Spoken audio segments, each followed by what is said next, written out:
Hey Google. Hey Alexa. Hey Siri. Hey Matty, fire up the Meraki Podcast.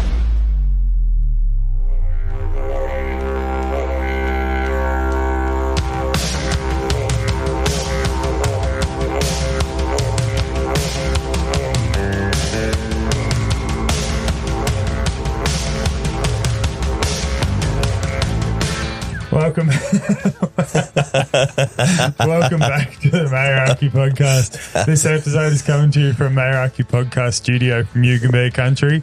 I'm Matt Cabosso and I'm a proud new knuckle man.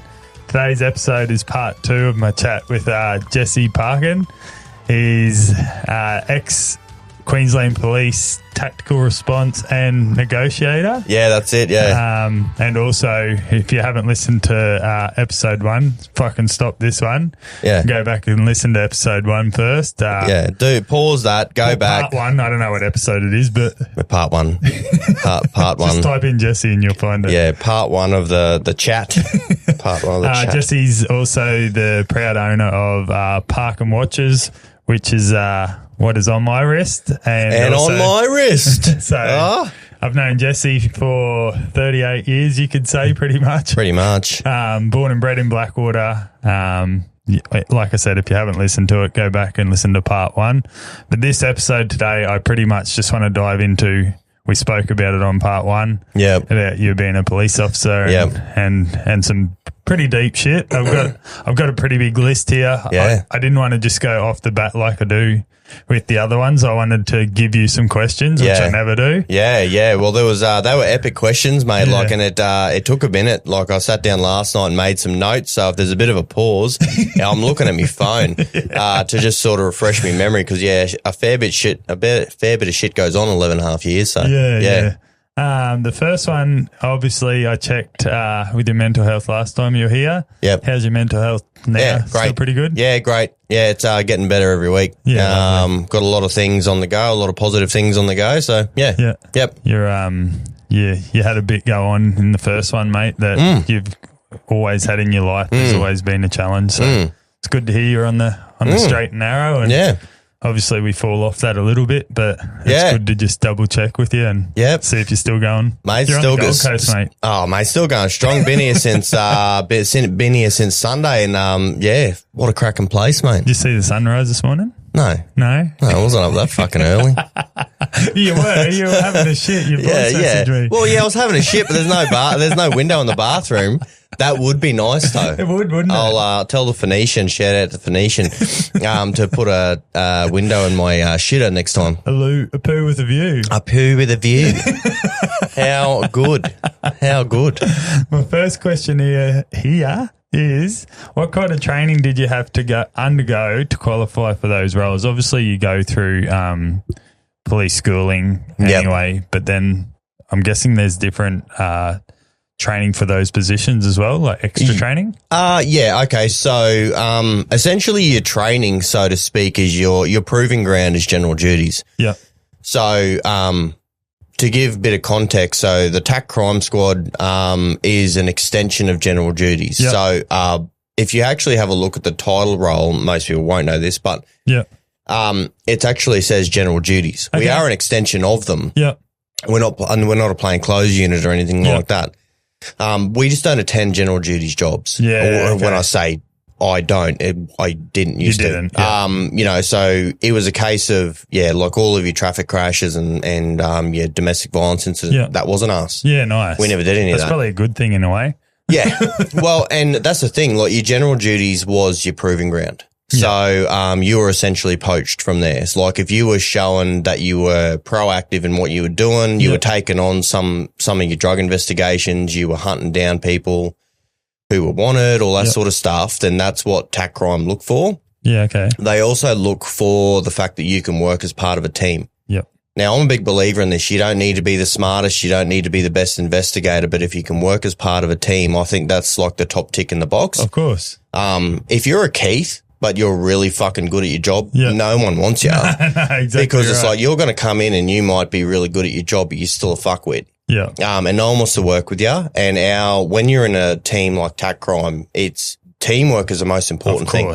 Everything else can be taught. There's so many so many cogs to that fucking whatever you call it, but you have one person with a missing cog, it fucks the whole show up. Mate, it does. And like we were very fortunate when I first started, I had a boss and this is how he recruited, right? Okay.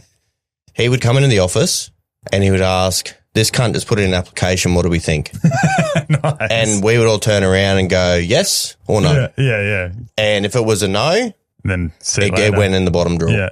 And Into the bin. and it was like, okay, what about this guy? Didn't score it. Yep, but good cunt. Yeah, okay. So they got the nod. Yeah, nice. I remember when I got into TAC, I think I spoke about this last time, but as a refresher for the listeners, I was in property crime at the time and I had literally sent out a bolo, which is a be on the lookout for flyer, because someone had been out stealing shit or whatever. So here's like a snippet of CCTV footage, keep an eye out for this guy. And the boss at TAC crime literally just replied to the bolo, hey, come down and see me. Yeah, right. And then I went in the office. He's like, hey, the next spot's yours if you want it. Okay. That's literally how it went. It wasn't like a pre-planned sit down. It was like hey, I need to chat to you. You got a job. Yeah, wow. That's cool. That's how he operated. And like he was pretty much, from memory, he was the founder of TAC crime. So when TAC crime started in the early 2000s in Rocky, he was the boss then. Yeah, okay. So he was the boss for like, is he still in the No. So he's retired. Yeah. So he retired then Benny Wiltshire took over. But yeah, Stein. Benny Wiltshire? Yeah. Big footy boy. Yeah, you'd know Benny. I definitely think you'd know. Yeah. He's like... Yeah, he's a big boy. A huge boy. Blondie coloured hair? Yep. Yeah, I remember Benny. Like a head like that. Like just, mate, just a brick. Footy player too. Oh, yeah, he is. He refs now and coaches juniors, I think. Okay. Yeah, wow. He hung up the boots. I want to say, I think it was a year ago when I left, so it's probably like 4 years ago now. Yeah, right, because he was a little bit younger than us, eh? No, he's older. Is like he? Benny's like, Benny'd be late 40s now, I think. Fuck, he played for a while then. Yeah, I do remember him. He played for a long time. So you just said that name, I was like, I know that name. He played for a long time, so he was really, really good. But yeah, Steiny was, he knew what was needed in the office. Yeah. And that's Steiny how from Blackwater? No. David Stein. Okay. He was Not Steinhardt, which is who I was thinking of. You're thinking Yeah. No, so he was pretty much the founder and he knew what was needed in the office, and that was how we created a really strong sort of a team in TAC crime. It's crazy. So a roundabout way of answering your question, no sort of physical training for TAC crime. It was essentially like an application and a resume process. Yeah. Think of QPS as like there's a lot of jobs within the job. Yeah. And you have to go through an application and a resume process and an interview process to get jobs. Of course. Except for me. And a few others, I'm guessing too. Yeah, and a few others, but that's just the way that Steiny worked, is that he didn't believe so much in that. He believed that he'd probably been watching you and the guys in the office had probably been watching you for a couple of years. Yeah. And of course. And if you're doing a good job, it's like any job. Yeah, if you're doing something good and you're proactive about it, you're going to be well more renowned within the job, and obviously if you can get a promotion to something. So, mate, 100%. So I think I did 3 years in general duties, which is you go from job to job. You are the jack of all trades, essentially. Yeah, you are the counsellor. You are the guy who arrests people. You are the mental health liaison officer. You are a traffic controller. You are fucking everything. Yeah, that is general duties. With let's go back a little bit, and I don't think we talked about this when we did the first episode. Your time in, let's just call it, what do you call police school? What is it? Academy. Yeah. The academy. The academy. Yeah. I just mind blank there. You remember the movie A Police Academy? Yeah, Police Academy. Yeah. So, what was Academy like? How long was it for? And 6 months. And how was that? Yeah, great. Mate, I met a lot of people I'm still mates with today, like really good mates with. One of the blokes at the academy, he was one of the groomsmen at my wedding. Okay. So we're really good mates today. Yep. Look, it's the same sort of thing. You had to, not everyone were mates, but the cliques that you did have were so important because everyone was in the same boat. Yeah. You were away from your family. Of course. You were a Monday to Friday, and like some people lived in Townsville. Yeah. But a lot of people didn't. They travelled. Did you do it down in Brizzy? No, I did in Townsville. Okay, yeah, right. So is there one in Townsville and one in Brisbane? Yeah. Townsville runs smaller squads. Okay. So when I got the pick of where to go, even though logistically it would have been easier for me to go to Brisbane because I could have just flew home. Yeah, of course. A good mate of mine at the time who I think is still in the job, he's like an inspector or something like that now. Yeah. He said to me, if you have the pick, go to Townsville. Yeah. He said there's smaller squads, better camaraderie, better one-on-one. He said, I think you'll get a lot more out of it than Brisbane where, you're amongst, at that time, there were a lot of, now it's the opposite, isn't it? It's the opposite. Yeah. But at that time, there were a lot of recruits and they were dwindling them down. Yeah. Whereas now they can't get the recruits in. Yeah, it's pretty sad. So, and so I said, look, I'll go to Townsville then. Yeah. Which was, my lovely wife, she put up with a bit, and I've got a funny story later with that. Okay. So essentially, when I got the nod to go to the academy, Nick and I got engaged at the end of 2011. I started in 2012. Yeah. So we had our engagement party at the end of 2011 because I knew I was going away for 6 months. Yeah. Sounds like you're getting locked up when you say it like that. Yeah. And some might think so.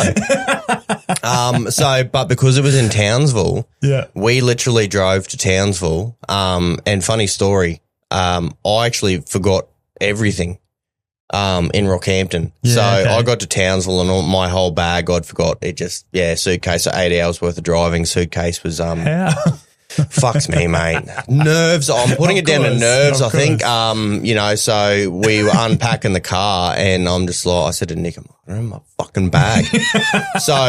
And we were due to go and, do an introduction and stuff. Yeah. With all the facilitators and shit like that. And I'm like, I have no fucking clothes. No shoes. I got fucking nothing. So we end up quickly racing into, my next question. going into Townsville and just trying to find something. And this was on a Sunday. Hey, good luck. There was nothing open. It's like Rockhampton. Nothing's open on a Sunday. Nothing's open on a Sunday. So we've gone in there and I think I just found some cheap fucking shoes and some trousers and stuff. And then she express post my bag to Townsville the next week. Fuck. But I bet you were the laughing stock. Oh yeah, that was it. Like I got out of the car and one of the first people I saw, I was like, "Are you fucking serious?" But then I was that guy because they're at least he had his bag. Yeah, at least they had their bag with them, and I'm this useless fuck who didn't even have clothes on, a shirt to put on his back. You'd forget your balls if they weren't in a bag. Yeah. Well, Nick's got them. So she express posted me shit down, and then we were off to a flying start. Yeah. But yeah, then it was just 6 months of to backtrack. Hard?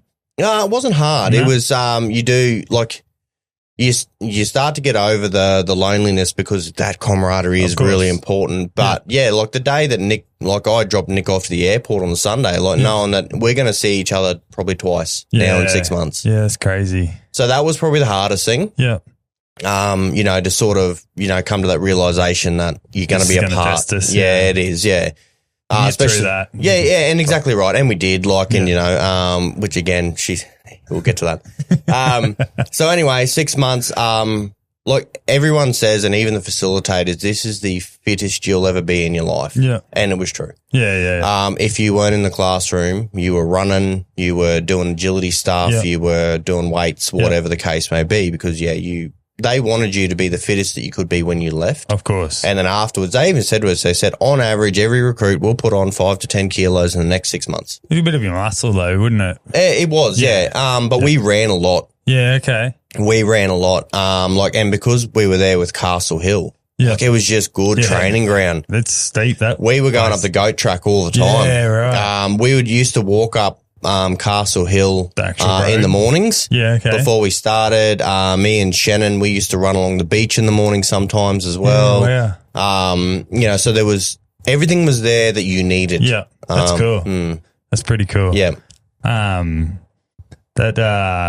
How many were in your academy class? Squads, I think we had 24 and we ran 2 squads, so there was only 48 or 50. Mostly males? No. Big mixture.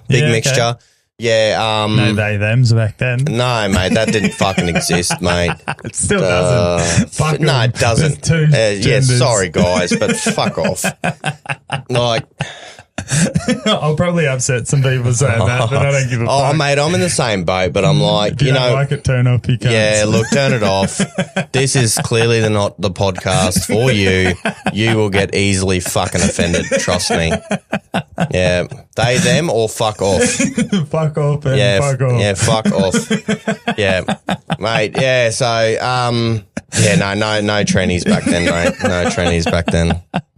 How long did it take before you were involved in your first tactical or negotiation operation? Okay, so first day. obviously, First day. Yeah, Wow. yeah. Well, tactical operation it depends on what you sort of classify as an Well, I've operation. got no idea, to be fair. Okay, righto. So my first day in tac crime, this is how it went down. Obviously, after you got, you're now with us. You're in first day in the office, sitting Yep. there, and then one of the guys in my office, Tony, he said, "Hey, one of our regulars, I've just got a call from the CBA, so Yeah. the bank across the road. Yeah. They said, look, they've got this Oh, client.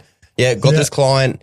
And we're about to shut down his account because every time he comes in here, he's just rude, obnoxious. Like the guy had mental health issues. Okay. So, But it was drug induced. Yeah, of So don't course. feel too fucking Yeah, sorry yeah, for him. Right. So,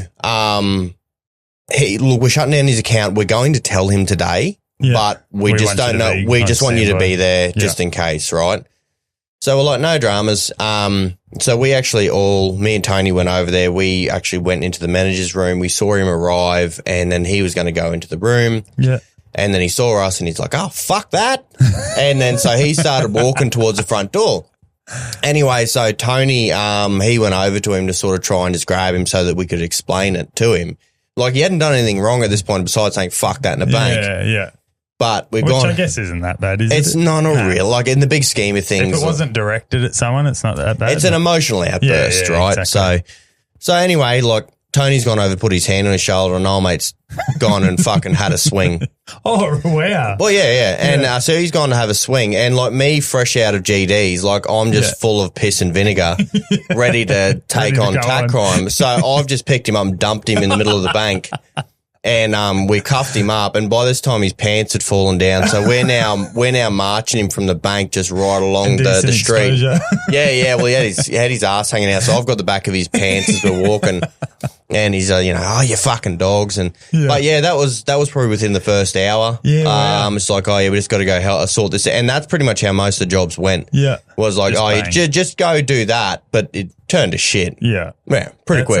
For people that don't know Rockhampton, so there's the main street, which is Key Street, is it? So I think Denham. Denham Street. So you got Key, then you've got East, and then you've got Denham, and So then the police The station. main police station's like one street back from the mall, which is classed as the main street of Rockhampton. Yeah, that's it. And then literally like 200 metres, not even that far down the road on the corner used to be Commonwealth Bank. Yeah, it used to be. They shut down So you now. could literally walk across the road to the bank. Yep, literally walked across the road to the bank, and and right next to the police station is the watch house. So we just thought, well, we're not calling a pod. We're just going to cuff him up and walk him down there. Yeah, well, yeah. And look, it was a case of, man, if you hadn't have fucked around, Yeah, you wouldn't have found out. you wouldn't have found out. So that was literally the first day. Yeah, wow. In tac crime was a job like that, but they became a regular. Like Yeah, you of were course. getting in wrestles every other day. It is Rockhampton we're talking about. Yeah, But exactly you're right. doing surrounding areas too, weren't you? Yeah. So we would get deployed out to Warrabinda a fair bit. If there was something going on, usually if there was any family conflict. For people that don't know, Warrabinda is a Indigenous community, which is like, would say an hour and a half? About an hour and a half. Yeah. Southwest of Rockhampton, I Yep. guess you could say. More Yep. west. Yeah, more west out to Blackwater, Dringa way. Yeah. So it's literally an Indigenous community. It's no alcohol. That's right. Yeah. It's been like that for forever. Yeah. And that was why we would go out there is if they were having because you'd have families who would fight. Of course. You would the also houses. burn the houses. You would have funerals, so there was always a lot of you know, a lot of emotion in the town at the time, and depends on, you know, and rumour mills, like especially out there, like if someone thinks someone was responsible, then so it was always a big thing. They used to check cars and stuff going. They did, and we did a couple of those operations as well, where you check cars coming in because, you know, and they were pretty good at hiding it. Bloody oath they were. Like it was in baby seats, it was underneath the back seats. It was in the tanks, and like we used to get the tip-offs from the pubs and that. It's like, oh man, this one's heading there. And they spent a morza in the bottle. So you always knew that they were heading back, especially the buses and stuff. But we when we used to play footy out of Blackwater and we'd go play footy in Warrabinda, even our bus that was full of school kids with teachers would get searched sometimes. Oh, yeah. Yeah, it was like, fuck, right. We're school kids. Yeah. Oh, mate, absolutely, 100%. If I knew about it back then, I could have made some money. Yeah, well, that's it. You just have it strapped to your belly and just wear a big jumper. Like, fall back and just throwing bottles. Throw it out the window as you're going. But, yeah, so we would go out there. We'd go out to Blackwater, Emerald. When the re-amalgamation happened, we took on Longreach. Yeah, right. So some of our guys were sent out to rodeos out at Longreach. You know, we'd go to Gladstone. It's a big area to cover, isn't it? It is, and we only ran probably 13 staff, and we weren't. And I suppose to clarify, we weren't just the Rocky Tac Crime. That's just what we called ourselves. We were the Capricornia District Tactical Crime Squad. So Yeppoon as well. We did everywhere, and we went down to Yeppoon for probably a month and fucked their shit up down there. Right. Well, they'd always said down Yeppoon and nothing happens down there. So we literally packed up computers and our shit went down there, set up a desk, and then we ran out of there for a month and fucked their shit up. They wouldn't have known what hit them. Nah, they had no idea. I feel like Yeppoon's still like that in a way. Mate, it is. I won't go in. You can't say too much, obviously. No. Well, I'll leave Yeppoon alone. Isn't it? Like, it's Rockhampton, there's a lot more problems going on in Rockhampton. They have to focus on Rockhampton a bit more. The reason why there's more problems in Rockhampton is because the Rockhampton coppers bring it to light. Yeah, okay. Right, they're out there looking for, you know, and doing their job. Yeah, which is and great. not to shit on Yeppoon or anything too much, but, you know, if you want to live a coastal life and go to Yeppoon to retire, then you know, the ones down there are going to get away with whatever they want. Of course. So true. Mm-hmm. I didn't touch on the neg side of it too. No, you're right. Yeah, you want to do that? What you want to say? Yeah. Righto. So neg. It's about you, mate. Yeah. So neg training. Sorry, I'm keeping on me train of thought. Fucking ADHD ticking in with the tism. Righto. So neg training. Part-time negotiator for the state, which essentially means that there's only 3. Well, as I say this now, there could be more, but at the time when I left, there were only 3 full-time negotiators for the state of Queensland. Wow. They worked out of Brisbane. Okay. And essentially any neg job that happened over Queensland, you rang them, informed them about it, and they were your backup as far as if it started to get protracted. Yeah. They would start looking at where's the teams go from here, and they would pull them from around the state if they needed to. Okay. So if we started fatiguing out negotiators in a town, they were starting to come from everywhere. And it wasn't uncommon from Sunny Coast to be going to Gladstone or Sunny Coast to Rockhampton or stuff like that. That's crazy. So, so essentially it was same sort of thing. You go through a bit of an interview process and a resume process. Well, you go through the resume and application process just to get an interview to see if you can go on the course. Yeah. So yeah, right. How long does that take? The course is a month full time down in Gatton. Yeah. Of all places. Yeah. So, and it's in winter. Oh, yuck. So you're doing. Thanks. I don't want to do it. Yeah, mate. And that is scenario training. That'd be cool though. It is, mate. It's a lot of hands on. I tell everyone, look, I've done a fair few courses. Like I'd done all the firearms courses for instructing and stuff. By far, the negotiator course was the best one. It would be. It's so mentally taxing, and by the end of the night, you're fried. Yeah. Because not in a good way. No, not in a good way. No. Well, we're pissed most nights.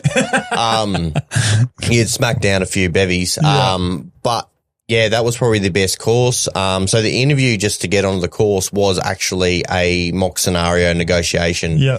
Like a through the door, sort of like the sad and sorry, talk them out sort of thing. They just want to hear how you talk. Yeah. A lot of it wasn't, we don't give a fuck about you resolving the situation. Yeah. We want to hear how questions. It's the questions. Yeah. It's the communication style. It's the tone of your voice. If you're listening. A big one is active listening skills. Yeah. Because you will, and I did a lot of role playing with it. Okay. And the idea was is you would drop little hints about what your problem was. Yeah. And see if they picked up on it. Yeah, okay. Yeah, it's like, oh, look, mate, I'm just having a really bad day.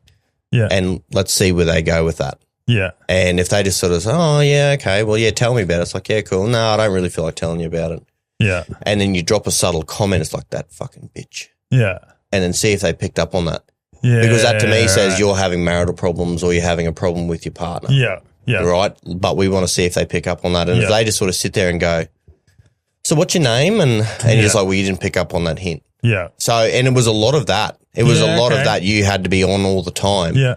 And you would have we'd have scenarios that went for. I was about to ask that question. Look, without giving too much away, we had ones that went all night and we did a shift change. Yeah. Just to give you a bit of an idea of what the real job, and they were like that. Yeah.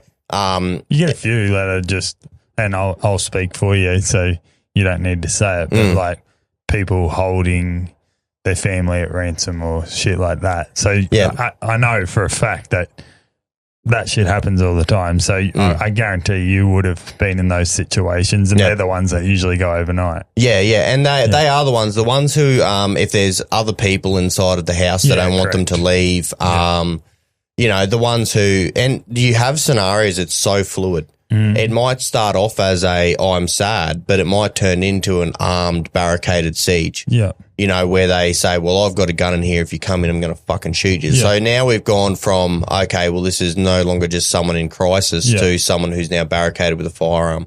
Well, and you have to be able to adapt very quickly. Yeah. I remember, and you don't need to answer this. No, go for it. So I remember there was a girl in Rockhampton, and you'll probably remember this. I can't even remember her name. Might have been Natasha, maybe. Was locked up in like a cupboard. Oh, the girl in the closet. Yeah. She went by.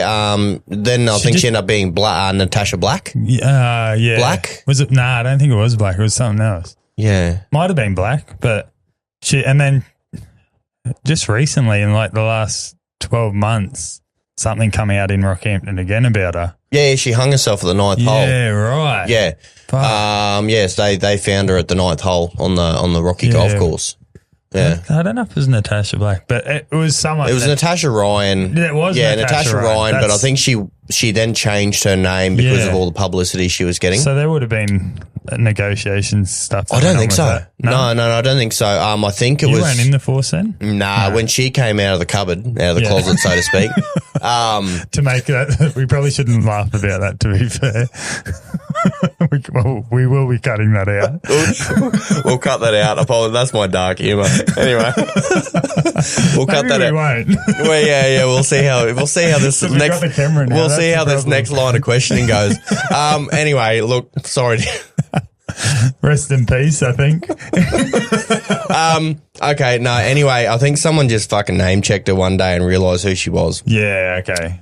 Yeah. And it all sort of came out. So it's full on, eh? Like, yeah. Old mate just fucking locked her up for ages. Well, I don't think it was just him locking her up. I think it was like the Romeo and Juliet situation where it was sort of forbidden love, and she just also was like, she stayed with him and had kids. Yeah. It was full on.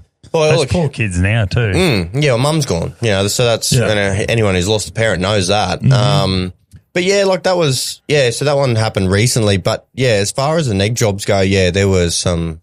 And like in a way I'm shitting on Rockhampton here, but like I've lived there myself, and I know fucking too well what the town is like. Yeah, there's a lot of drugs involved, and there is a lot of fuckwits in Rockhampton. There's a lot of good people too, don't get me wrong. Yeah. But it makes fucking for a pretty hard job. And well, here's the thing, mate, is like we don't deal with the nice people. No, exactly right. You know, and in that's the grand scheme of things. Not at all. Like the amount of thank yous I probably got in 11 years, I could count on both hands, or even probably one. Yeah. And that was actually us in the job. And I'm not the only one who feels this way. When you get a thank you, it's you don't take it the way that any normal person would take a thank you. Like you're not appreciative. Yeah. you're wondering where that came from. Yeah. Like, why are you thanking me? Yeah. Like, for where's that coming from? What's your angle? Yeah. And it feels weird. Yeah. So that for is someone to weird. say, oh, thank you for what you do. And you're just like, It's not like you come into the tattoo shop and you get a thank you for doing a nice bit of artwork. You're fucking doing something that's way more intense. well, that's exactly right. And a lot of it was just coming off the bat of like, you're going to get a coffee or something like that. And someone would just make the comment and you're like, oh, that's weird. Yeah.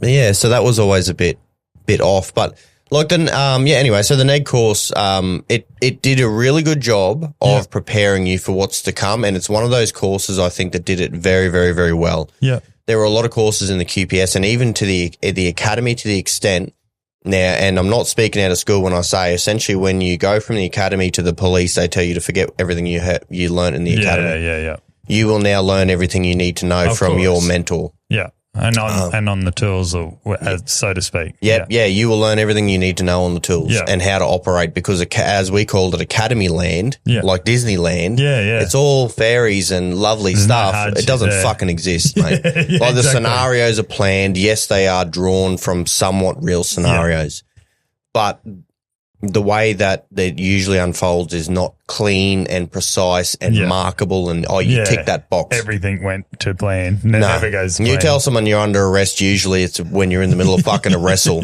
and you're trying to reef their arm behind their back because, it's on. Yeah. Not just like, oh, you're under arrest. Oh, fuck, you got me. Thanks. You got me. You'll get a few of those, but not many. Oh, not many, unless they were handing themselves in, which I do have a funny story of that later. Yeah, okay. Yeah, anyway. Negs prepared you really well for what was to come. Once you did the course and you passed, then you were a part-time negotiator for the state. That's pretty cool. On call. That's cool, lads. Do you get paid extra to be on call? Yeah, nice. Yeah, it was a good weekend.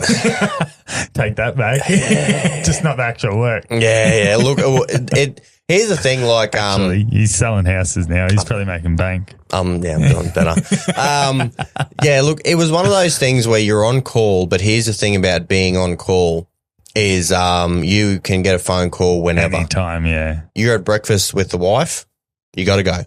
You're in the middle of having a fucking really good sleep, you got to go. You were going to say something and else. if you are in the middle of something else, guess what? You got to go. So quick. wrap it up real quick. Have you been in that position? No, I haven't been having a roll and had a call. No. Many a times been asleep and a few times at dinner where you've just gone, I got to go. Yeah. There were times. Cool story though when you've been making love and then that'd be a cool story. It would be, yeah. I'm sure there was colleagues of yours that have been in that position. 100% there would have been, especially in the middle of the night. Yeah, you would have been. Yeah, a bit of bump in the night, and then all of a sudden the phone starts ringing. It's like, wrap it up, we got to go. Why is it vibrating? Yeah, put the phone there on purpose. Yeah. Fuck, mate. Yeah. What's a typical day look like for someone in a tactical response team or even negotiation team? Is it just like you're sitting around waiting, or is it? No, attack crime is a very proactive unit. Planning. Yeah, very proactive unit. So a lot of our days were intel gathering, or if we had jobs on at the time, we were progressing those jobs, whatever those jobs may have been. Yeah. We were also responding to any sort of high-end armed offending jobs. Yeah. If there were people who were wanted who skipped out on court, they were violent DV offenders, there were property offenders, whatever the case may be, we were tasked for hunting them down. Okay. So it was our normal day was kicking indoors, arresting people, objecting to bails, getting into wrestles, doing search warrants from end to end. Yeah, well, yeah. And then on night work, we always had a rule, and it's a QPS rule, which is a great one. Generally speaking, you don't do warrants after 6 p.m. at night. It's dark. Okay. You lose your advantage. Yeah. Okay. Of, obviously, it's nighttime. Yeah. Well, vision is a big thing. Like, so we never did that because it was just unsafe. Yeah. Okay. For us to do it. So there were exceptions to that rule. Yeah. Like if there's something that had to be done, of course, then we'd do it. Yeah. But generally speaking, no. Yeah. Right. That's pretty cool. Yeah, but day to day was just full on. Always, it was always on. Yeah. How do you mentally prepare? You have a drink if you want. Yeah, no. How do you mentally prepare yourself for high risk situations? It's a really good question. It's a lot of a lot of, I suppose, you do mentally prepare yourself. You have to. Like if we will have a briefing. So the idea is of a briefing, and it's not just to give the information to the troops. Yeah. Of what we're about to do. Everyone knows their roles. It's clear. Yeah. We're making it as safe as possible. Yeah. Here's your job. That's what you do. So there's no confusion, because nothing creates a bit more stress than uncertainty. Of course. So it's like if I know what my job is, then I'm a lot more confident to do it. Yeah. So we will, without going into too much methodologies, everyone had their role. Yeah. Like for me, if I was on entry, which most of the time I was entry, because I was fucking good at it. Yeah, okay. I would have gloves on, I'd have RAM at my feet, all that sort of stuff. But mentally preparing though depends on the music on the day. Yeah, there were some tunes that would get played. Nice. But it was bbreathing control a lot of the time, especially when you're approaching the house. It was like, no, get it under control. Calm yourself Down a bit, because you can get a bit of red mist. Yeah, of course. You can get tunnel vision. Yeah. I'm gonna fuck shit up. Well, that's it. And you need to go from, I just fuck shit up, to what's next. Yeah. So as soon as you do an entry as well, it's like, okay, and here's the most important. Very alert. Yep. Yeah. Here's the most important acronym that you can probably ever have for the police, but also in life if you are having a mental barrier. Okay. It's the acronym called WIN. What's important now? Okay. So if you're ever having a mental barrier, ask yourself, what's important now? Yeah. If that's not important, I like that. get rid of it. What's important? Yeah. So, okay, for us, it was always really good. It's like, okay, we're in. What's important now? Let's find everyone. What's important now? Okay, we need to secure everything. Yeah. And that is probably what got us through a lot of it. Yeah, wow. The best acronym you could ever. It is. I like that. Mm-hmm. That's nearly tattoo worthy, that. What's important now? Yeah. That is cool. I really like that. You could make a podcast off that. Mm-hmm. Just that itself, that's the name of the podcast. Yeah, what's important now? You fucking never stop. Yeah. Yep. Yeah. Like that. Yep. Can you describe one of the most intense, you might need to go to your phone for this I might have to go to a notes for that one. Can you describe one of the most intense situations you've been part of? Yep. Okay. So this one I think we discussed on part Jesse one. Can't say names. No. So probably the most intense one I think I spoke about on the first podcast, which was essentially the reason why I hung up the hat and whatever was murder investigation. Yes. Over in Rockhampton. I was acting sergeant at the time, so I had a few teams under me. There was another sergeant for Northside.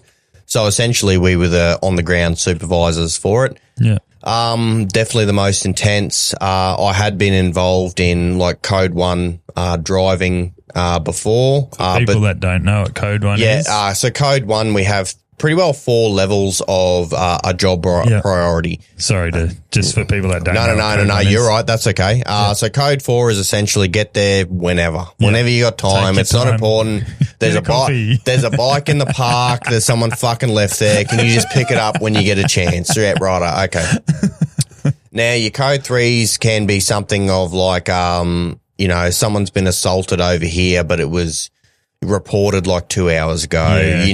We need to get there and investigate it. Domestic violence, same thing. Like, it's been called in that there's a breach, go and investigate it. So it's like, it's there. Happened already. It's more of a priority than leave the bike. Go do that one. Do that one. Code 2 is essentially, okay, there's a crisis happening. Someone's in danger. There's property being destroyed, whatever the case may be. We need you to get there as a priority. Yeah. Okay, but so do it safely. But do it safely, right? And everything's safe. Yeah. Yeah. We have cameras now. Fuck yeah, you fucking snitch. Okay, you can see my eyes rolling. Get there safely. So get there safely, but as a priority, lights and sirens. Yeah. Right. So we're getting people out of the way. We got to get there. Yeah. Code 1, when you hear a Code 1, it is fucking now. Yeah. Like now, you drop whatever you're doing and you get there right now. And every copper knew what a Code 1. Yeah. You would literally see someone typing on a computer and then turn around and the fucking chair's doing that. Yeah. They're out. Everyone's out for a Code 1. Yeah, wow. So that's the response that you need to have. Everyone get there right now. And this was one of those jobs. So whoever hears that on the radio just goes. Go. Yeah. just fucking go. Yeah. Unless you're pretty much on prison guard or something like that, and you're like, I am tied up with a job, hospital or something. All right, like that. yeah. And if you're tied up with a job, it's a different thing. Okay. But if you are available, you go. Yeah. Okay. Mm-hmm. So this job was a code 1. Yeah. Yep. Where were you when this? I was over north side. Through? So for those who don't know Rockhampton very well, Rockhampton's, well, now it's much bigger. It is. But essentially it's broken up into north side and south side for your Rocky Central. Yeah, there's 2 bridges separating the 2. The job was over at South Rocky. We were over in North Rocky. Yeah. So it was, at a normal pace, it was probably like a 5 to 10 minute drive depending on traffic. And I think I got there in a minute and a half-ish. Oh, fuck it hell. I got there, and because when I'm a shifty by myself at that time, I don't have anyone else in the car with me. So I've got to try and manage maps, try to figure out, because this street wasn't very well known to me. Yep. So I've headed over south. All I knew was it was South Rocky. And I was sort of kissed on the dick a little bit because as I was going, I was shooting down towards the area. I saw an ambo. Okay. And I'm like, they'll be going to the same place. They would have had the code 1 as well. Yeah. Yeah. So followed them there. We got out of the car. And we got to the house and you could see the blood leading up to the stairs. And essentially, the lady who had been stabbed multiple times was sort of in the doorway. My 2 guys were working on her. Yeah. I think I said this in the last podcast. Did, yeah. So one of my guys just didn't have gloves on. You could see the look on his face. It was just kind of a bit much. Yeah. And as it fucking would be for most people. Yeah. And he's trained. Yeah. And hadn't put his gloves on. No, and you don't think of it, mate, to be honest. Exactly. And that's why you do need to slow it down a little bit. And really sort of go, what is important now? I was just saying that in my head. Well, for me, I'm like, look, I don't know. I fucking feel for this lady, obviously what's going on. Yeah. But I don't know her. Yeah. So from a job. Yeah. Well, it's not only that. It's like, well, I don't know if she's got anything. Yeah. Do I have any micro cuts on my hands or anything? I need to put gloves on. Yeah. I have to protect myself first and then I protect you. Yeah. And the other side of it as well is like, well, we got to clear the house. We don't know what's going on. We have limited information on, is there another person still in the house? All we know is from what neighbours have said briefly and what's been sent to us briefly. Yeah. So essentially, my 2 guys got them out of there, and me and the other acting sergeant, we started working on her, until she was pronounced deceased by the ambos. So we were taking turns in between doing CPR and just helping out the ambos as much as possible while also sort of coordinating what was going on. The good thing by that time, we had our district duty officer had arrived, so he had taken over scene control of sort of like coordination, which was great. Yeah. Obviously, the criminal investigation branch guys, they had arrived because that's their jam. Of course. That's their investigation. When you go to that's what they do. Yeah. So they had arrived as well. So it allowed us to keep doing what we were doing, until it was kind of like a look, guys, no more. Yeah. We're done. Yeah. It's fucking intense. Yeah. So once we had then resolved that, it was like, okay, same thing. It's like, well, we got to move on because that's now resolved. Our attention now needs to go to where's the offender gone? Yeah. And lo and behold, he'd walked down the street, gone to the golf course. He had every intention of trying to kill himself at the golf course. Yeah. He had slit his wrist with a knife. We found evidence that he was sort of just laying there, at a hole. Wow. But was there anyone on the course? Sorry? Was there anyone on the course then? Yeah, we had dog squad tracking him. Yeah, so but was there people playing? No. It was because it was a night time. Okay. So this was all at night. So right. Thanks for that. Yeah. So Doggy started tracking him, and I think he's sort of done the runner, but then he ran into our traffic branch because we had cordons all set up. Yeah, people everywhere, and he pretty much ran into them. Yeah. Like they pulled guns, and he just fucking. And he was cooked. He was almost dead himself because he just started bleeding out. Well, it probably would have been a better thing he did die.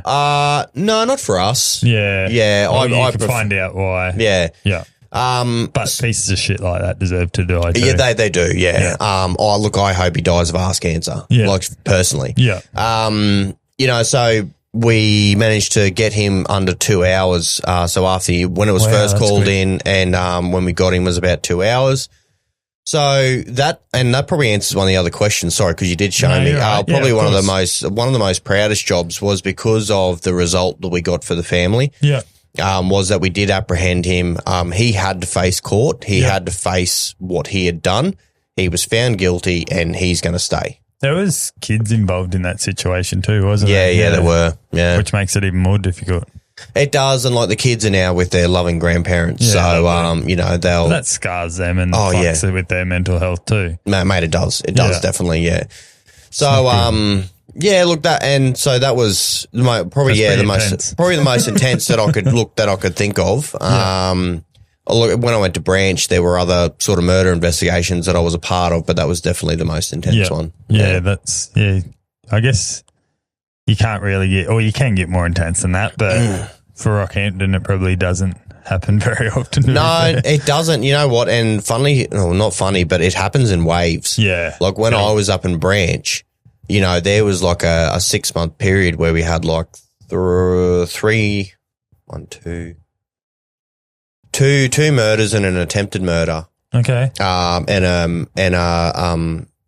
thought it was a murder, but it ended up just being a suicide pact. Yeah, right. Yeah, so we had that in the space of like 4 months. Yeah. That's I actually know of 2 kids. They were kids when they did it that were on that suicide pact. Yeah. Yeah. Which is pretty common. Like I don't know if it's as common now, but it definitely was like 10 years ago. People were doing it. Well, and this was just an elderly couple who one of them was very sick. Okay. And they just decided that, you know what, we're going to go on our own terms, essentially. Unfortunately, the elderly lady, she actually survived, which was very, very sad for her. So, that's not good. Fuck, I've lost my describe most. How do you balance the need for force with the goal of preserving life? Say the part again. I struggled the first time. Yeah. How do you balance the need for force with the goal of preserving life? Gotcha. So reasonable and necessary amount of force. Is essentially when you effect an arrest. Okay. So and this is what it comes back to before about, you know, you've got to control your emotions with your tunnel vision, your bit of red mist. It doesn't matter what had happened, what that person has done. Our job is to arrest them and put them before the court. Yeah. So, they might have done some really bad shit. Yeah. And you'd love nothing more than throw a knee into them. Of course. But at the same time, it's like you got to be professional. Yeah. And there's nothing better than them having to front up court and go and do some time. Yeah, fucking you think of the big picture. And what's important now. What's important now. And look, the other thing as well is the last thing you want is to fuck up an arrest because you were too hands-on. Yeah. They put in a complaint. They then say, exactly. And then I get a complaint, you know, because we were too, you know, excessive force, all that sort of stuff. So, there were some hard takedowns. But at the end of the day, it was like, no, it's reasonable amount. It was within reason. Yeah, it's within reason. Yeah.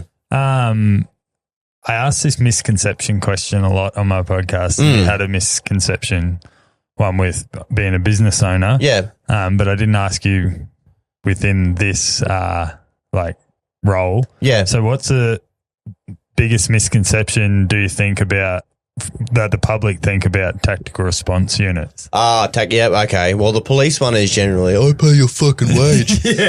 Newsflash, police pay taxes. They do. So thanks, but we pay our own too. We pay our own taxes, mate. Look, tax crime, I suppose, I don't really know that the public know too much about us. They don't. So and that's a good thing. It's a good thing. Like, I think if, I don't think they know enough about us.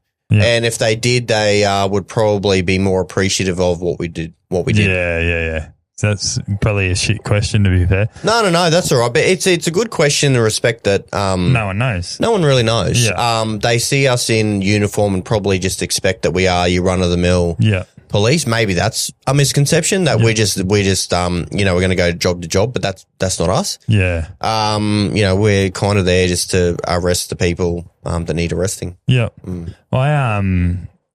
I can't say his name. I have a family member that's in the SAS. Oh, yeah. And he's only just gone in. So, I obviously know nothing because you're not allowed to know. You're not allowed to know, no. But I would love for him, whenever he gets out, to come and sit where you're sitting. Mm-hmm. He'd have some stories. But the problem is he probably still won't be allowed to talk about it. No. And I suppose the benefit of me being out now close to 2 years, realistically, I think it was about 2 years ago that I took long service leave. Yeah. Is I don't really care. I'll talk about what I did. But yeah, I definitely you just know can't that. say names and shit. No. And to be fair, even if it was like a long time down the track, I probably wouldn't either. No. It's a respect. It is. Yeah, it's just a respectful thing. But yeah, anything that's pretty well common knowledge, I'm happy to talk about it. A lot of stuff. If you, for example, like you're saying about that lady with the most intense time, if you really wanted to, like listeners being. If they wanted to, they could type in something on fucking Google and not all the details, but a lot of murder, Rockhampton, rah. They'll probably find it if they fucking look hard enough to find out what. They definitely would have been in the morning bulletin or something like that. Yeah, it was definitely there. They've held multiple fundraisers for this lady. Yeah. And it's very common in Rocky, like a lot of the details aren't. Yeah, you just don't get all the details. Just not all the details, Which is good. Which is good. A lot of people probably shouldn't hear it anyway. Yeah, correct. How do you debrief after a critical incident, both operational and personally? I fucked that up again. I'm struggling big time. Yeah, no, I know the question because I read this last night. So I was always a big believer of a debrief, and after that critical incident, I had arranged a debrief for the following morning. Yeah. So we got all the staff that was involved, -2, I think, because we sent them on 3 days off. Okay. They were the ones doing CPR. Yeah. Before me and the other bloke took over. Yeah. So I'd arranged a debrief the following morning, essentially with all the bosses, and I wanted to pretty much give them praise. Okay. Talk about, but it's not always about praise either. It's like, what did we do right? What can we learn? And it was an open floor to say, okay, what did we do well, but what can we do better next time? Because it's easy to pat everyone on the back and say you did a good job, but what do you learn from that? Fuck all. Definitely. It's like, you might just say, oh, we did it well, so let's just do that again. Yeah. But it's like, I want to know what could have been done better. Yeah, of course. And there were some learnings out of it, I think by all accounts, some of our cordons could have been a bit tighter here, there, and whatever. But at the end of the day, I think we got a lot of praise for how it was handled. Obviously, getting old mate within 2 hours and him, being able to face court. Yeah. And from the CIB, the investigation point of view, they were very happy with everything. So, it's very important, I think, after those big jobs that you do have a debrief, not only say what went right, but what are the learnings. What about yourself, though? Yeah, fuck all. And that was probably the biggest I remember problem. You telling me this. Yeah, and that was probably the biggest problem was I never did debrief. Yeah. So for me, from the professional aspect, it was definitely a case of next job. Yeah. That was it. It was just okay, that job's over. Let's go to the next one. What's important now? The next job, not yourself. That's exactly right. So it's a really good acronym, but it's not good for when you don't put it into practice. Yeah, exactly right. And I remember Nick telling me one night, and I still do it a little bit now, but I did it badly when we were living in Yeppoon. Is the TV would be on, but no one was home. Okay. So I'll just be sitting on the couch and the TV was on and I was just, and Nick was talking to me and I'm just like fucking off with the fairies. That was like my last marriage. Yeah. That was it. You just you're not there. Yeah. And probably because I just had never switched off. Yeah. You were always on. Yeah. You were always on. You were thinking about what was going on. When's my phone going to ring was the biggest one for Negs. Yeah. If you knew that you had someone was away, especially for us and Negs and Rocky, we only ever had, at the most, we had 4. Yeah, wow. But most of the time we ran on 3, sometimes 2, sometimes 1. So if you were 1, you were the team leader, you were the coordinator, you were the neg, you were fucking everything. Crazy, you were getting calls all the time. So Nick had actually pointed that out when, she's just like, you're not there. And I'm like, no, I know I'm not. But I was also very quick to say, I never turned around. I didn't fight it to say, no, that's not me. And it's like, I know. Yeah. Like, I get it. I'm conscious that that's what I'm doing. Yeah. Can I stop it all the time? Not all the time. What have you learnt from that? Have you learnt to? A change of career has definitely helped. I'm going to cut you off rudely, so I'm sorry. No, go for it. The job you do now, other than your own business, is very demanding also. Yeah. So for people that don't know, Jessie sells houses, is in real estate and property, obviously. So very demanding once again. Obviously not to the same extreme, but once again, you're pleasing people and you're trying to get the job done. When I first started, and look, it all depends on what's going on. It's very dependent. It's all fluid, right? Of course. So, I mean, look, if it's a Saturday, if I didn't have an open home on a Saturday, then the weekend's mine, as far as I'm concerned. Then, you know, if there's any phone calls from a number that's not saved in my phone, or if it's not a buyer or a seller that I'm dealing with at the time, I'll get back to you Monday. Because obviously I look after my clients. If I see them calling on a weekend, I'll probably answer it. Because I want to find out if everything's okay. And I know when all of the important dates are throughout the transaction. So if there's one coming up and they're calling me, what's the problem? There's something going on. Or they're nervous and they just need a quick cuddle or something like that. I don't know. But generally speaking, if it's a number I don't know, and it's on a weekend, I won't answer it. Simple as that. Same thing after like 6 p.m. on a weeknight. If it's a number that I don't know, then generally speaking, I won't answer it, or I'll wait for them to send a follow-up text message so I know who they are. So I'm going to call you out here. And I probably shouldn't, but I'm going to. No, go for it. So before we started this podcast, you said, I'm on holidays, but work could call me. But you've just said to me. Oh, see, So obviously you have something important. Like that's probably it now. And to be fair, I had before I left because you had your important date, so you know that there could possibly be something coming through. Correct. Now, what I also do before I go away is I will message and call all of my clients. Nice. And I also give them the contact number of someone to call. Nice. So I'm not trying to make God no. No. So I pre-plan that, but just on your normal day to day. If someone calls outside of that, I'm like, if I don't know them, I'm like, no. No, I'm not answering. I'm glad that you've put those barriers in place now. You got to have boundaries, and you've learnt from being in the police force to now that you. What is important now is you. And Nick. Mate, 100%. Mate, 100%. And that's probably the biggest thing I got now is that, you know, like work is work, and I know that there are important dates and stuff, but I'm a lot more conscious now of my own time. Because at the end of the day, and I'm speaking for you here, but if you could, at the end of the day, sell watches full time and not sell property, you would do it. I'd do it. So it's getting to that. There's a grand prize at the end. It's like us here. Our grand prize isn't done. We've got the shop, but we need to be bigger. That's right. Not bigger in like more workers, just more constant work. 100%. Selling more watches. It's look, and I think we had this chat last time, is like I very much feel that I'm at a crossroads. And a lot of business owners are who are still, if they're still working, but they've got something growing, they're at a crossroads. Do I go all in over here?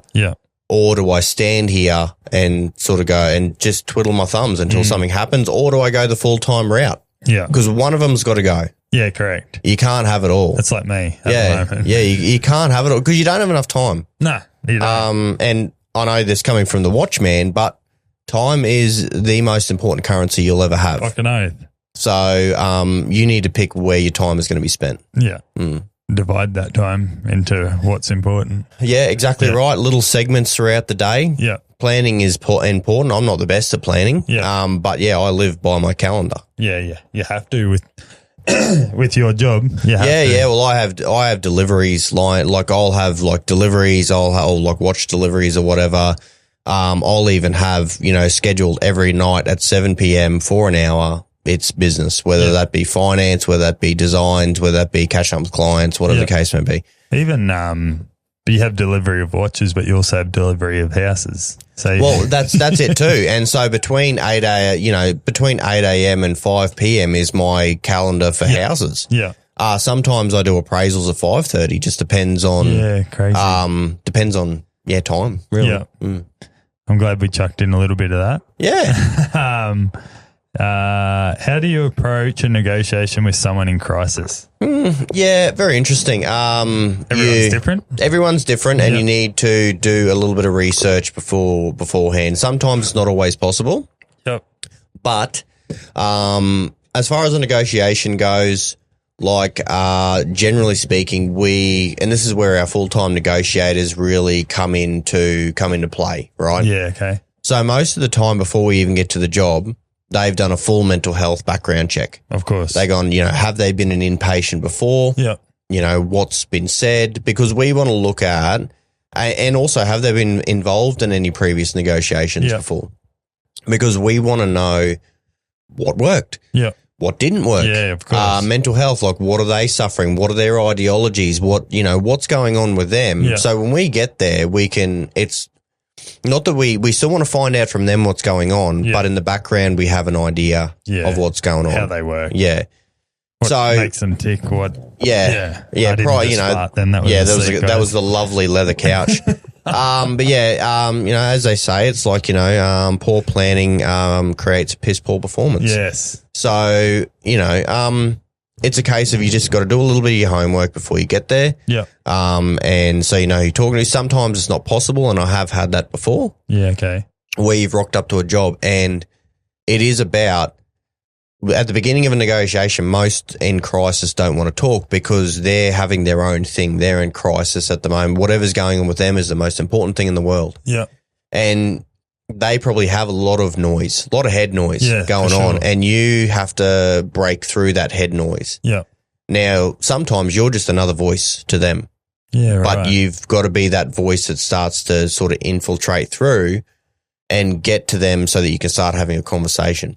And sometimes you're talking to them just about life. You're not even talking to them about like, what's going on in that situation. Yeah. And that can take their mind off of what's happening. That's really important. Yeah. Because I mean, if they're sitting there and, they're threatening self-harm or they're sitting on a cliff or something like that, you do want to take their mind away from that current situation. Yeah, for sure. What are the key qualities that make a good police negotiator? Active listening skills is the biggest one, and communication. Which is what we pretty much talked about before. Active listening, communication skills will get you a long way. Would I be a good one? Yeah, you'd be fine. You'd be good. I think I'm a good listener, definitely. Yeah. Well, that's what it is, listening and communicating, but also having that tone of voice that can stay constant throughout as well. Like if you have someone, and unfortunately some people just have a really irritating fucking voice. And when when I listen to myself back on a podcast, I feel that I've got that voice. It's very Australian-ish bogan is probably what I would say. Maybe that's why they resonate. Maybe because I'm a bogan. Yeah. Maybe. From Blackwater. I am from Blackwater, mate. Yeah, absolutely. And then moved to Rocky thinking it was the big smoke. Fuck, now mate. You're fucking stuck in, what is it? I can't. Should I say where you live, or it doesn't matter? Oh, Boldy. Yeah. Out of Boldy, mate. That's my paradise. That's the big smoke. Yeah, that's the big smoke, mate. No, I'm out in the burbs. Out in the burbs. You're past the burbs, bro. Past the burbs, bro.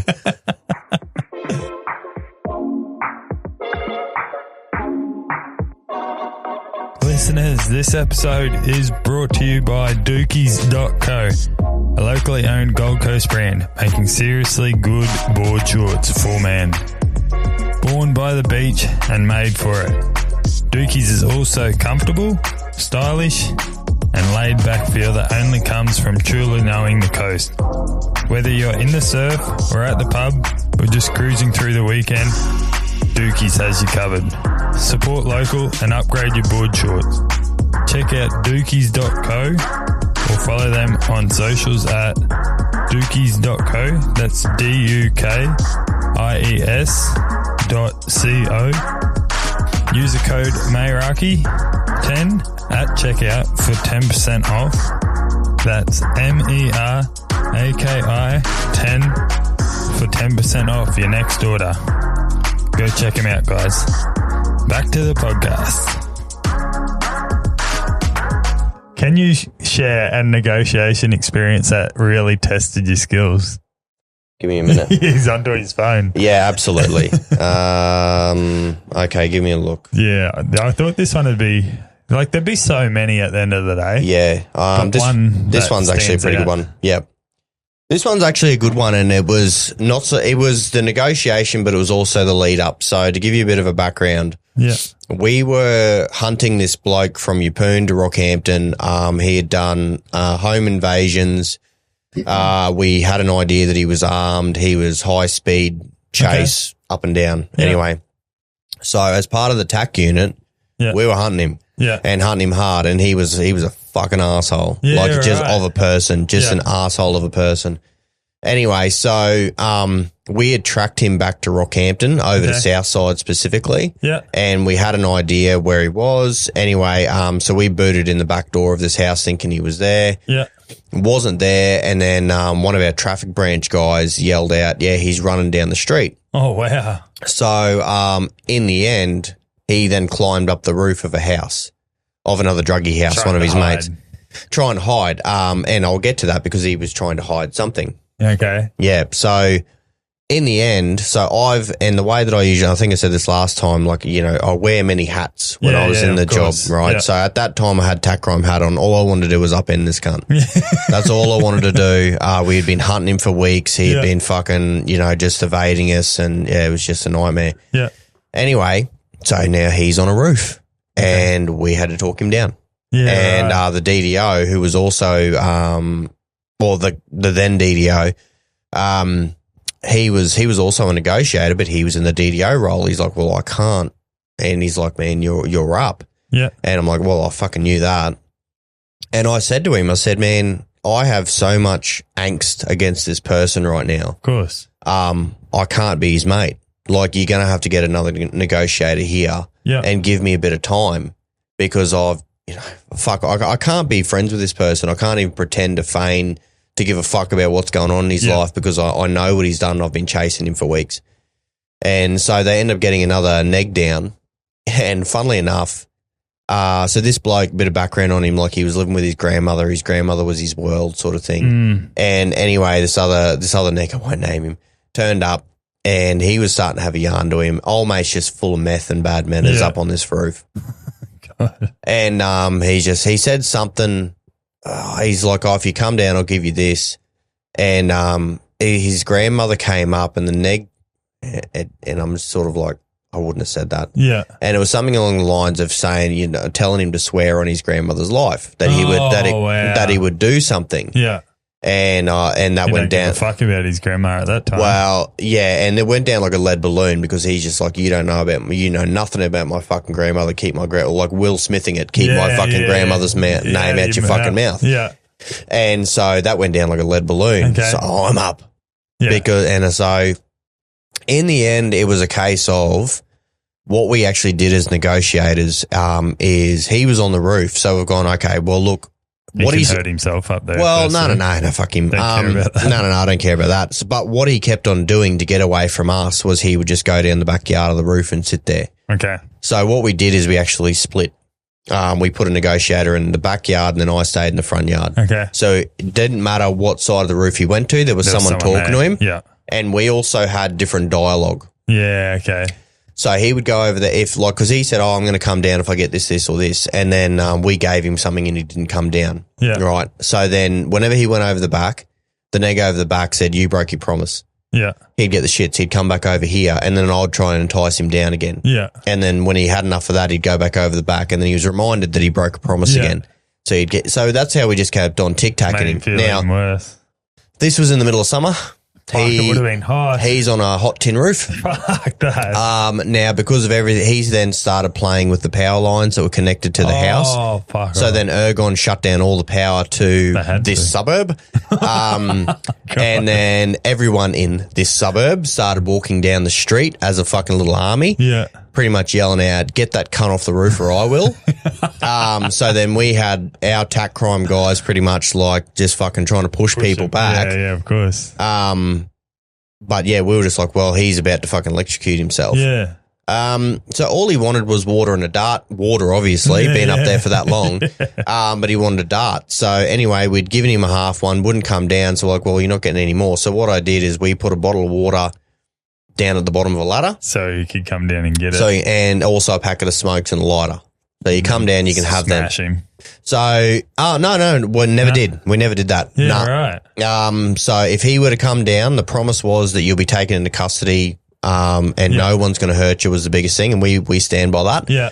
So it would just be a quick click and you're done. Yeah. But what he ended up doing was he's pulling the ladder up and he's been a dickhead. So we're like, all right, no worries. The DDO that had taken over, he loved having a dart. And I told him, I said, stand in front of him and smoke. Yeah. And so, well, he's fucking loud one. He said, yeah, he's not on a fucking roof. Yeah. Come down, you can have as many as you want, mate. Yeah. So he'd get the shits with that. Then I'd get all the coppers to start drinking water. Nice. So all of them were sitting there just sipping on water. Yeah. And it was just a mental game. Well, you see, like, negotiations, they're eating pizza, Mate, 100%. Pizza 100%. It's Yeah. a great strategy to do because they're hungry, they're thirsty, they've got the shits. And it's like, look, we will give you all of this when you come down. When you surrender yourself, you'll come down. Yeah. So anyway, this went back and forward for a while, and then he decided he wanted to come down, and it ended up being successful, so to speak. Nice. He returned to prison warrant, he did blah, blah, blah, all that sort of stuff. Now, what we didn't realise is that during one of his armed robberies, he'd stolen like 20 grand. And he actually needed time to hide it. So that's why he was running, and he hid it underneath one of the sheets. Oh, wow. So that's why he was fucking around at the back. He was actually, anyway, one of the coppers had seen it. So as soon as they got him down, they went up there and grabbed the 20. There was only 12 grand there. There's only 12 grand in there. Yeah. So you heard those stories. Yeah. Fucking way back in the 80s. Yeah. Fucking oath, mate. So yeah, look, that was probably one of the most, it really did test the skills, and it wasn't just from the negotiation point of view, but it was also from the point of view that I had to change myself mentally pretty quick. Of course. So change hats. I had to take off the tack one, put the neg one on. But I found because I'd been hunting this guy, it took me a minute. Yeah, for sure. How do you approach negotiations with like an armed person versus someone that's like emotionally distressed? And they're two different sort of situations. You know, so we train for different ones like barricaded sieges. Then you've got, we call them the sad, mad, and the bad. Okay. Essentially. So they're the different ones that you'll deal with. Yeah. So your sad ones, mate, they're just going through shit. They're in a crisis situation. They want someone to talk to. Yeah. And a lot of the time, as soon as with most of those sort of situations, as soon as you introduce yourself and say who you are, where you're from, blah, blah, blah, and ask them what's going on with their day sort of thing, they start opening up and you just let them go. Yeah. Whatever's going on, just have a yarn to them. Like, that's it. Usually, most of the time, I just want someone to talk to. Yeah. Difference between that one or they just want help. It's a cry for help. Yeah. Most of the time, the ones who are armed, well, they don't want your help. No. They don't want you there at fucking all because they're hiding. Yeah. And you get all the threats, mate. It's like, oh, you come any closer, I'll shoot you. You come here, I'll stab you. Like, I'll throw, and I've had petrol thrown at me. Like, wow. You do get all of those. So I suppose it's just from the safety point of view. I think you've got to treat it as a real situation. And just be like, and you don't go in with bravado and just go, you may fucking shoot me. Well, they probably fucking will shoot you. So from a point of view, it's a lot more of a safety sort of a thing. We will. We have an armoured car in Rocky, so we generally would take that out to most negotiations because if they did started shooting at us, we were pretty well right. Yeah. But we would do the negotiation. We wouldn't do a face-to-face negotiation with someone who's armed. Like, it would always be back in an armoured vehicle and then trying to call in or something or loudspeaker or something like that. Yeah. I remember I think I might have talked about this, but there was one when I was living in Wagga. And it was like 2 houses down from me. Yeah. And they'd flown in like a negotiator from Sydney. Which is only an hour and a half flight from Sydney to Wagga. Yeah. Went overnight and they had the pizzas coming in. I've literally seen it all firsthand. All they have all the black cars down in like Wagga and wherever they were coming from. Yeah, they're the big boys. They're your cert team. Yeah. And it was pretty cool to see like it all But there was just cars, and then there was undercover cars, and then there was the black ones, and it was like, fuck me, this is serious. You know, it's a big job, when you do get the black armoreds and the 200 series start arriving. Yeah. Because, that's your cert teams. There was, even the police officers come over because we were just sitting out the front, like I was telling you. Yeah. And, sitting out the front, and the police officers come out. Oh, we've got too much pizza. Do you want some? How good. Yeah, thanks. Yeah, we won't give it to them inside. No, fuck them. Yeah. They're like, we've all eaten. Do you guys want some? Do you want some? Please. Yeah, that'd be good. Thanks. It was pretty cool to like actually see it though. Like obviously we didn't see because it was in like it wasn't even gated. It was just like a driveway complex. But then once you drove in the driveway, it opened up into like 15 units or something. Yep. And he was just being a fuckwit, obviously. Yeah. Yep. And Yep. then we watched him get dragged all the way out and like onto the main road, and we obviously videoed a bit of it. Yeah. I just looked like a junkie that had fucking. Yeah. I don't know exactly what happened, but it was pretty cool to see. Oh, mate, absolutely. And that's probably the biggest thing as well. It's like, look, the biggest carrot for him is you can come out and surrender of your own free will. You're in control of the situation. Yeah. But if you don't want to do that, it's going to get bad. Then these guys are coming in and they're going to drag you out, and all your neighbours are going to see it. The biggest thing as well is like family too.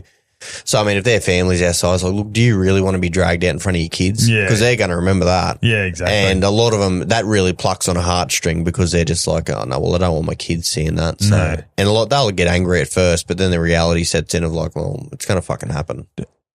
You probably can't answer this correctly, so if you don't want to answer it, just tell me. Yep. Those boys in the black cars and that, they start with like sand pellet bullets, do they? Or do they just start with actual bullets? It depends. Dependent on the situation, yeah, fair enough. Yeah, I thought that might be the case. I think these boys had the sand pellet one. Yeah. Because you could hear them go off and they didn't sound like that. Yeah, situationally dependent. It makes sense. Yeah. How do you build trust with someone who is aggressive or fearful? It comes down to the same thing. It's your communication and your listening. Of course. That's probably the biggest things, yeah. Have you been in a situation where you had to walk away from the negotiation? I wouldn't say walk away. We've had shift changes is probably the one way to do it. And that's just a strategy. Of course. For negotiations, like I'd done 12 hours in Gladstone for a siege once before. Yep.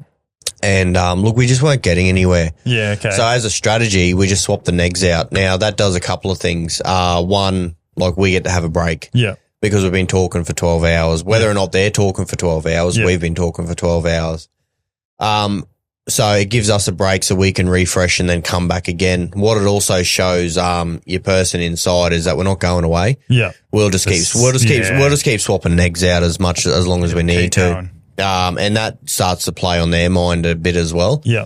But no, I never walked away from a neg. I'm in it till the end. Yeah, that's part of the role, isn't it? It is, mate. Yeah, you don't just sort of say I'm out. There are some situations. Nice. Yeah, you're just like, fuck this guy, I'm going. There are times where you will, like, and I've been team leader at situations before where you just go, look, your primary's just not vibing with the person. Yeah, of course. And that can happen, and you've got to identify that early. Yeah. Well, not so much early, but you've got to identify it and just sort of go, look, they're not getting on with you. They're not listening to what you're saying. They're telling you to fuck off repeatedly. Now, that'll happen anyway. Of course. But after a certain period of time, you would hope that something would change. Yeah. But your negotiation skills are shit if it's not. Well, and even with that job, like you'd hope that something would start to change. And a really good negotiator, it doesn't matter. Yeah. It might just be a case of you're just not gelling with that person. Yeah, that's fair. Yeah. How do you manage your own mental, which you didn't, you've already said this, after dealing with So, yeah, pretty much we've already answered that. Yeah, didn't. Which is not funny at all. But it's good that you're dealing with it now. Oh, yeah, I'm dealing with it now. Yeah. But you've got a lot of built up. I don't even know if it's remorse is probably not the right word. I'm looking for a lot of fatigue, I guess, a lot of stress built up there.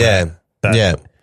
you're obviously still dealing with, and I guess probably talking about it a bit too would help you. It does. And I've said this a few times, and this is probably a big shout out to Matty from Zero Limits. So I did and another one to Brizzy from Deadass. So the first podcast I ever did was with Brizzy. Yeah. On the Deadass, and we started touching on everything that we'd spoke about in part 1. Yeah. That's the first time I'd really ever gotten into it. Yeah. You know what I mean? And they were those questions. And it all started because Matty's like, hey, can you just send me a bit of a background? Yeah. On yourself? How long have you got? Well, and that was kind of it. And I'm like, all right, well, I'm going to send you everything. Yeah.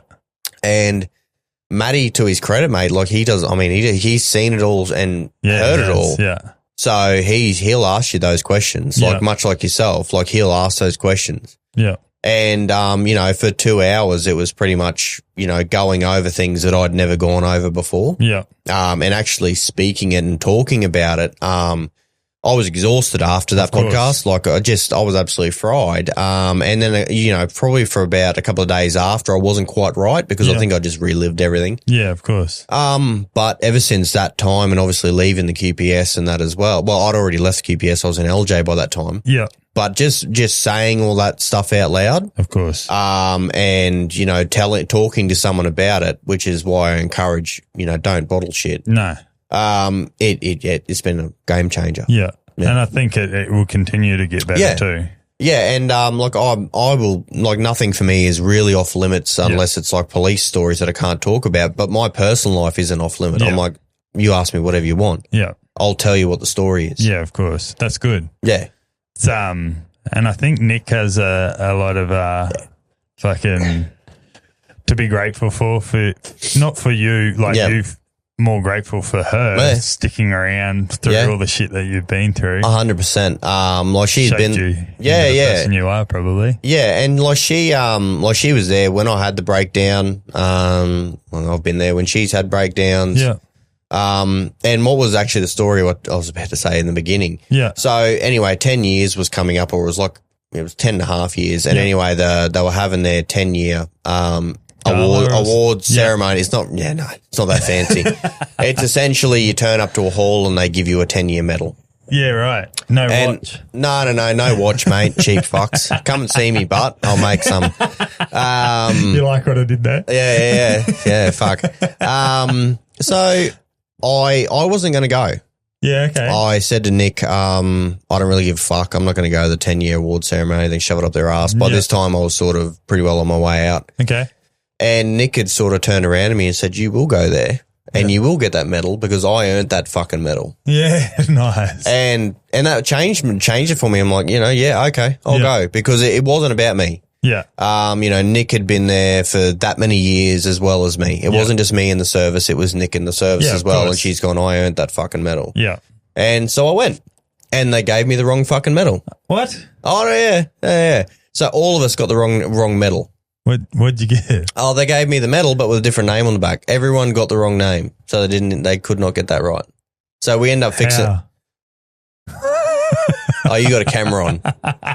You can say whatever you want, mate. Yeah, look. So you just got someone else's name, pretty much. Pretty much. They had just handed them out, but they didn't bother checking the names before they actually gave to the person that there was there.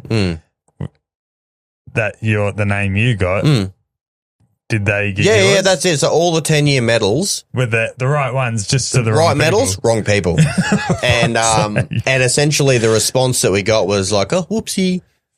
It's like, it's a 10-year medal. Yeah. So, but anyway, that shit sticks with you too. Yeah, I've got colleagues who left and have still not got. Like they've left and they had done 12, 13 years, haven't got their medal.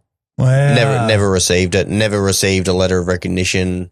And they wonder why they can't keep staff. Yeah, correct, yeah. Because they just get trod on. That's fucked up. Mate, it is. Actually protecting the state. Yep. Yeah, exactly right. They wonder why they can't get recruits. They've dropped, from what I've heard, they've dropped the standards so low, they're letting fucking anyone come in. That's crazy. And they're pretty much just going, look, we don't expect a lot out of you. Like, just try and protect us. Well, even if it's like, if you give us 4 years, that's enough. Yeah. And it's like, it's not a career anymore, mate. It feels like it's a stopover. That's fucked up. Yeah. So anyway, I digress. That's pretty sad. It is. Mental health, we're done. What support systems exist within the force? Or maybe not by the sounds of it. Within the force for officers in these roles. There's not much? Okay. The external ones that they offer aren't too bad. Okay. Can you still get help now? No. Even though you're No. Fuck no, I'm out. No. With the Army, they have a really good setup because I do have mates who are still using the service because they're like, we acknowledge that they are veterans. They have been in the service before. Well, some blokes that we went to school with, and I don't think they'll mind me saying their names, Sam Wood. Yeah. He's obviously not in the Army anymore, but he went to police as well. Did he? Yeah. Oh, so good he on was him. a police officer. Yeah. He only recently just got out. Yep. And Nathan McKenzie. I remember Nathan, yeah. So they were, I don't know if Nathan's still in there or not. Yeah. Possibly, because his brother went in. Yeah. They were a big Army family, the boys, yeah. So I know for a fact that you get looked after. And like I said, one of my family members is in the SAS now. And I won't say he or her. Yeah. Because I can't. No. But, like they definitely get looked after, but police, nothing. No.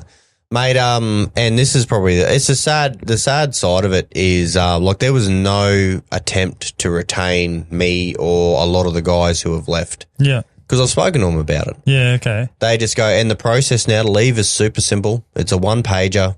It's like, I am leaving. I have employment. See you later. I won't talk about anything. No, it wasn't even that. It was just, I think it was like, can you, is there anything, there was a question, is there anything, would you ever come back or something? I think I might have skipped over it because I'm like, fuck off.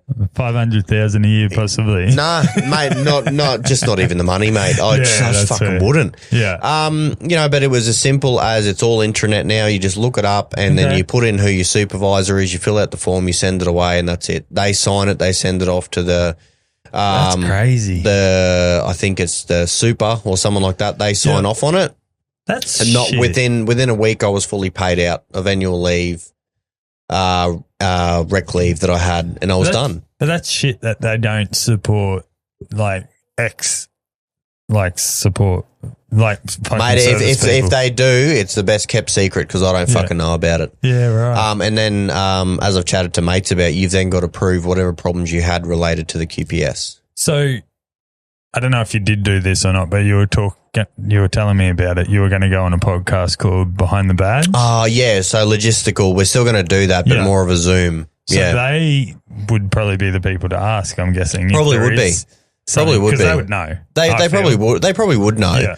Especially with how things have changed in the car the last couple of years, they probably would know about support services. That was the right name, is it? Yeah, Behind the Badge, yep. I've never listened to them myself, but for people that would like to hear those kind of stories, go check them out. Yeah, and from all accounts, like they do have ex-police on there. Like it's very much a life after the badge. Are they ex-police people? No, I think they're still current. Oh, wow, even better. Yeah, so, and that was why logistically it sort of didn't work because they still had police shit to do. So, just trying to line it up and work around like sort of my schedule for the week being on the Parkin tour. Yeah. It was, just didn't work out. What was our group chat called? Parkin? It's like the Parkin tour. So me, Jessie, I got another message voice message from Jimmy. Don't play that. No.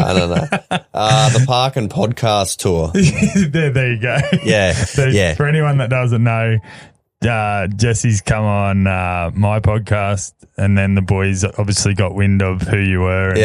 And, they've heard that you're on Bryzy's and Matty's as well. Yeah. And then they're like, actually, we're going to try and get this bloke on. Little do they know that you're happy to talk to anyone. Oh, I'm happy to talk to anyone. If they'll listen, you'll talk. Yeah, fucking oath. I'll talk to anyone. I don't mind. So you're on Jimmy's Can't Get Any Worse podcast. When did we do Jimmy's? Jimmy's we did 2 days ago. 2 days ago. It was 2 days ago. And then Ty Avery fucking leaving things to the last minute. Mate. Yeah, he's got his grass to airate. So he's doing his later today. So he's doing it in here. So we're going to steer. To be nice and more. It will be. Yeah, I'm keeping. I've got my ass print in your couch now, so I'm good. There'll be a fucking feature of it. Oh, mate. Yeah. Well, this is. I'll be in there. We've got a bit going on today, Matty.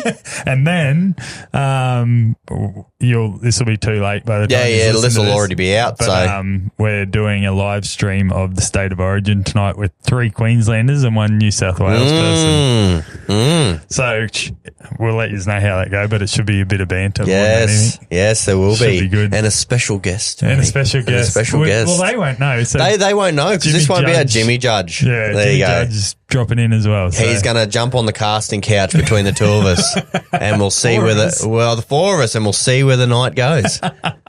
Well, he can eat a lot, so he might be able to. He's in for a treat. Be an entree for him. Oh, yeah, he would be actually. Be a toothpick. Between all of us. Yeah.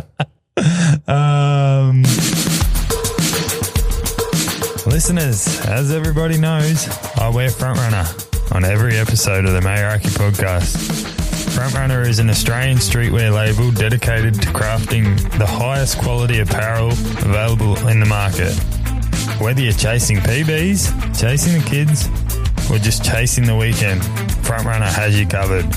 I've been wearing their stuff on and off the mic, and honestly, it's the kind of fits that make you feel like you've got your life together, even if you don't. Check them out at frontrunnerau.com or follow them on socials at frontrunnerAUS, because if you're going to run your own race, you might as well do it looking good. Let's go.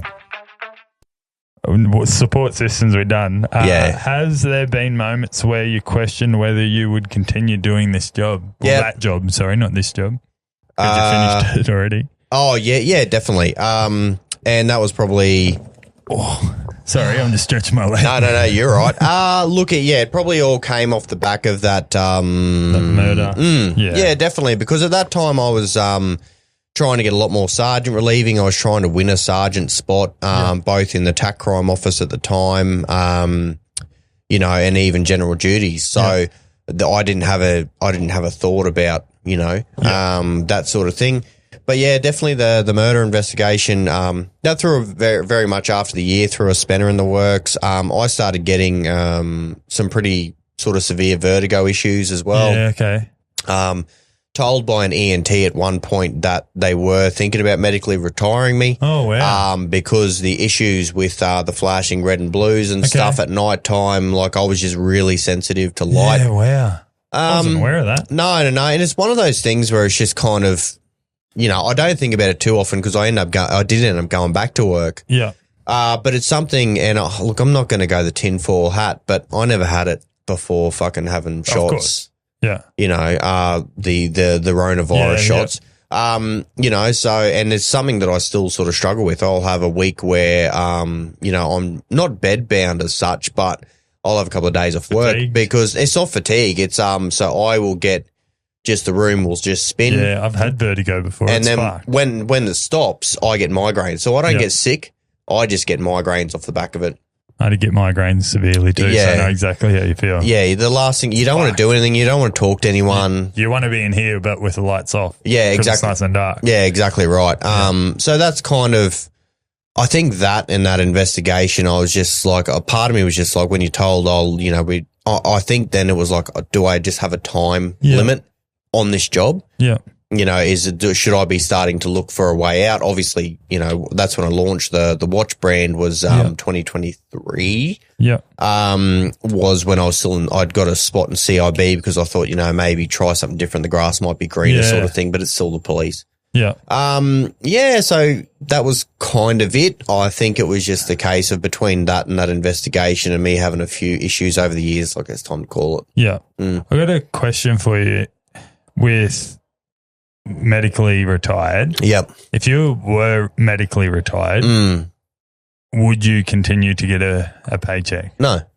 So it's not like defense when you know how defense works. If you have to medically retire, then you get a whatever it's fucking called. I can't even think of the name, but it's like they get a payout still because they. There might be different with like a payout. I think if you can show that you sustained these injuries because as a result of the police, but it's not like it's a pension. That's It's not a pension. Yeah. It's you're done. I'm struggling, aren't I? No, you're good. You're good. We've got a lot of questions. We've got some hard hitting questions, Matty. So extra support systems. We've done that one. Yep. How do you handle situations where split-second decisions can be life or death consequences? Probably go back to my acronym. Yeah. What's important now. Yeah. And that really helps through those sort of situations. Mm-hmm. The biggest thing, though, mate, at the end of the day, you just got to make a fucking call. And got to do it quick. Yep. Yeah.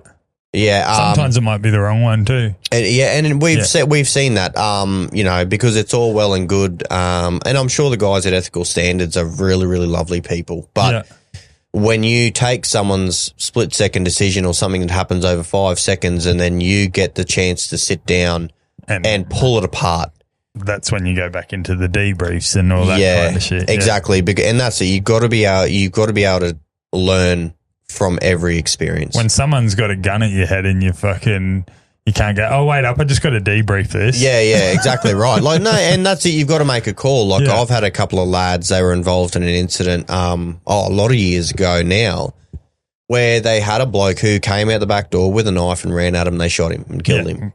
They had to make a call. It's him or them. Yeah. At the end of the day, so they made that call. Yeah. They were cleared of it, but there was a lot of stressful times for them. Definitely. Because they then get investigated for months. Yeah. Months and months and months. Well, it's like the police officer at Bondi Junction with that old mate chasing people with the knife. Yep. And he come at her and she just fucking shot him. Well, she had to do it. She had to do it. Yeah. That was it. And the other part of her job was she had to go towards the threat. Yeah. And I think a lot of people, unless you sort of had the training, we are trained and we are told, our job is to go to the threat, not run away from it. No, exactly right. So we have to go find it because you have someone who is, they're hurting and killing people. Yeah. We have to stop the threat. Yeah, for sure. Yeah. I don't know this off the top of my head, but I was going to ask you it anyway. Yeah. The slogan for Australian Police Force, do you know what it is? No. The Queensland Police Force, sorry?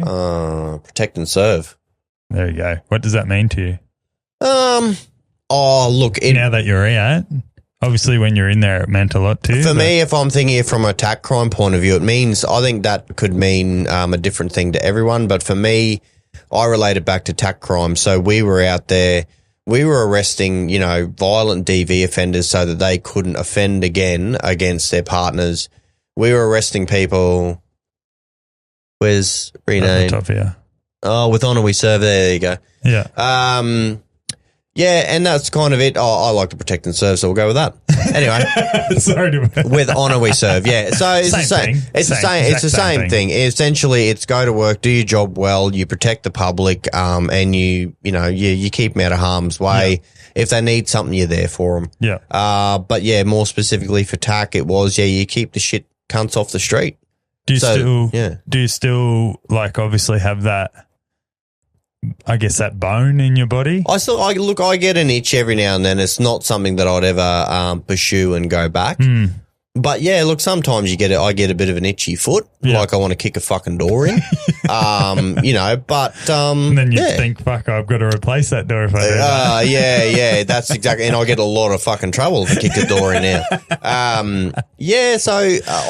It's a very, and I know that I made the right call because it's a very fleeting thought. Yeah. But that's good that you've made the right decision. Yeah, and that's kind of it, mate. I'm a very big believer. I don't know, I do have a bit of a fate belief of being on the right track, I suppose. I'm not that I'm a religious person, but I think that usually for me, I think if I make a decision or if I go down a path and for some reason it really resonates and sticks with me, usually it's the right call. Yeah, good. And that's sort of happened now with the business, obviously with real estate, with leaving the police and a few other, decisions that I'm sort of making. Yeah. I feel they're the right decision and I'm already starting to see the benefits of that. Of course. Not just financially too, mentally as well. Yeah, mentally as well. Money's not everything. No. Look, and I'm starting to slowly get Nick to come around to this. I said, and I heard it on the Joe Rogan Experience, is that money is just fun tokens. Correct. And that's so true. It is. And I think as soon as you start to see money as fun tokens, you stop stressing as much about it. Like you really then just go, look, I just want to do something that I enjoy, and money should just be a happy coincidence. Yeah. Now, look, yes, I'm speaking of that coming from the position that I'm in, so I'm not trying to, piss in my own pocket. But that's just the sort of position that meant, like Nick and I both came from the same position where we weren't earning a lot of money. Yeah. But now we're in a much better position where perfect. it's like, we can have a little bit of fun, and why wouldn't you? What does Nick do? So she's a teacher. Okay. She's secondary or? So at Emmaus, in Rockhampton. So she's high school. Yeah. Yeah. Yeah. So, good school, that one, by the way. Good school, mate. Good school. My sisters went there. Yes. That's why I say it. Yes, mate. It is Cameron a really Munster went there. Yes. The old Munster. So Cameron Munster went to school with do you know my sisters? They're both younger than me. You probably don't because they're a lot younger than me. Yeah. So Mattia and Alana. But Mattia was in the same grade as Munster. There you go. And then Munster's younger sister is also went like the same grade as Alana. So they brother and sister went to school with my sisters. Nick was, what year did they sort of graduate? Would have been after 04. It would have been, we graduated in 04. Yeah. So, Nick was probably at Emmaus, I'd say. I think Mattia's, I actually don't know. Maybe she is 30. Yep. Yeah. Holy. Yeah. Young chicken. Yeah. Hey? So Mattia's 30 and then Alana's 2 years younger than her. Yeah, wow, there you go. Yeah. Yep. So they went to Emmaus and loved it. And I think I never obviously went, but like a lot of good people that I know that went there, like are good people. It's a good school, mate. Yeah. And they do pump a lot of money into their facilities and stuff like that to give all the kids the best experience they can get. So that's good. And it's a private school too. Isn't it? So she's on that private school money. Well, we joke that we do joke that the Emmaus is it's the public private school. It is correct. Because it is your one step up from Glenmore, but it's nowhere. It's not Rocky Grammar. It's not Berserker. It's not grammar. Yeah, it's not grammar. So, or TCC. Yeah, or TCC. Yeah, they've got a really good bloke running that school. Yeah. I don't even know who that is. Oh, mate, it's like legit runs a tight ship. He will fucking boot you on your ass if you don't. Right. Yeah. Like he's a legend around the traps. Yeah, right. Yeah. Is that Parley? No. No, Parley's Emmaus too. He is, yeah. Yeah, he's Emmaus as well. No, it's I feel like let's just say his name's Alexander. I'm pretty sure. And no one's going to fact check. No. I don't think so. But either way, fucking legend. Yeah, right. Yeah. He should get a park and watch made. Fucking TCC one. Fucking oath, mate. I'll do it. How do you stay grounded and avoid becoming desensitized to the situations you face? Very difficult. I think, and I said this before, whether we edit out that laugh we had before, but I do have dark. We leave it in there. I'll leave it in there. I do have a fair bit of dark humor, and I think that's how we all coped in the police. Is that you make light of those situations because that's just how you have to. That's just how you deal with it. Yeah. So we are all a little desensitized, and I mean, it's all relative. I think for what people go through because someone who's a hectic situation, like someone who's a homeless walking past our office sometimes, yelling and screaming, you can just see our office staff like, oh my God. And it's like, so I've seen it that much. It doesn't faze me. Yeah. Like if I see two people out in the street having a brawl, I'm like, go, son, go. Fucking have a crack, son. Are you fucking trying? Fucking have a go, mate. But, they're freaking out and like, oh, what do we do? I'm just like, well, nothing you can fucking do. They're having a fight. Call the police if you want. Yeah. Like, they probably already know. Yeah, they're probably already on the way down. So, there is a lot of it's a lot of it because it's like, oh, it is what it is. So I've got a question for you. It's not on here. I don't know if it's happening as much in Rockhampton, but down here, like Brisbane, upper Gold Coast, there's a lot of car theft and youth crime and stuff like that. Yeah. How do we beat that? Yeah, that's a really good question. Yeah. And I don't even know if I have the answer for that. Now, here's the problem. We do have it a lot in Rockhampton as well. Okay. Now, it all starts, and this is the way I say to most people, like, no one is born bad. It's the parents. It's the parents and their environment. Yes, their environment that they're brought up into. Yeah. So And it's also the kids and their social crowd that they're around. So you might have a kid who's been given, and you might have the best parents in the world. Yeah. But if your kid starts hanging out with people who steals cars, It does happen. It does happen. And we've seen it before. Yeah. A lot. Firsthand. A lot. So how do you stop something where that, it's so easy to get into. Yeah. Now, if you have kids who come from a really bad upbringing, they're getting flogged, yelled at, screamed at, not being fed, okay? Then you have your best mate who stole a car and then they've gone to juvie and they get 3 square meals a day. They get to play on PlayStation, get to hang out with their mates. Easy. Yeah. It's a fat old fucking time. Yeah. And then they come back to the same life of being yelled at, abused, you piece of shit. Like, don't do that again. Yeah. Which one are you going to pick? Yeah. I know what I'd pick if I was in their situation. The whole going after the parents side of it and starting to find them, the whole like finding them, I'm like, well, for a start, I know politicians, like, I don't know if they understand the system well. They do know that they're just going to fucking refer it to Spur. Yeah. Right. So they're just going to go find me as much as you want. I can't control my kid. I'm just going to refer it to Spur. Yeah. Now, you don't, like ages ago, you used to get locked up if you had too big of a Spur account, but I don't even think that happens anymore. Yeah. So it's like, so realistically, what's the consequences of just saying, fuck off, I'm not going to do anything? Yeah. So really then, like, I don't know what the answer is to solve that problem because it's kids having fun. Parents. Kids having fun. Yeah. And they know that it takes a stack of offences before they get sent away. And when they get sent away, they get to hang out with their mates. Yeah. So true. So true. Yep. What role does empathy play in both tactical response and negotiations? Very different. I think you need to be empathetic in both roles, but it's more important in negotiations. Yeah, for sure. Mm-hmm. For sure. Yep. Looking back, is there a moment in your career that you're particularly proud of? Yeah, probably the murder investigation, which we touched on, and the pursuit to Gladstone that we spoke about just prior to starting. Yeah. We won't put that one on air. Yeah. Because I know that person. You know that person. But look, that was a cracking job, and I think that was I hadn't done relief sergeant in tac crime a lot. Yeah. And I had a very two junior staff members with me, and we got a very successful outcome. Yeah. Okay. Yep. Yeah. Nice. That's good. What's the biggest lesson you've learned in your time in those roles, like in the police force, I guess, not just those roles? I don't even know if I read that one. No, you probably didn't. That's at the end, mate. You're like, I've read enough. Yeah, I think I'm like, I've got this. I like this. I've got that nailed. Let me see if I did write a note on that, actually. That's all right. While we pause, you can chuck in an ad, Ryan. There you go. Chuck in an ad. No, I didn't have any lessons learned. Okay. That's all right. It's a bit Is there probably, I reckon I'm speaking for you here.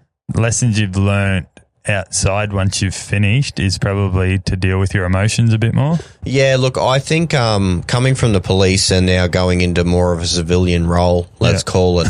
I like that. I think you do appreciate life a lot more and what you can achieve and what you're given and what you can do with your time. Yeah.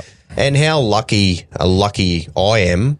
And I said this last time on the podcast, there are some days where you just get like the downs and whatever. Yeah, of course. And you really just got to like say, mate, look around in your environment. Like I'm pretty fucking lucky. You are. But you've earned that luckiness too. I have, yeah. I know I'm not a big believer on luck. You're right. Yeah. I think that everything that I have and what Nick and I have, we've earned.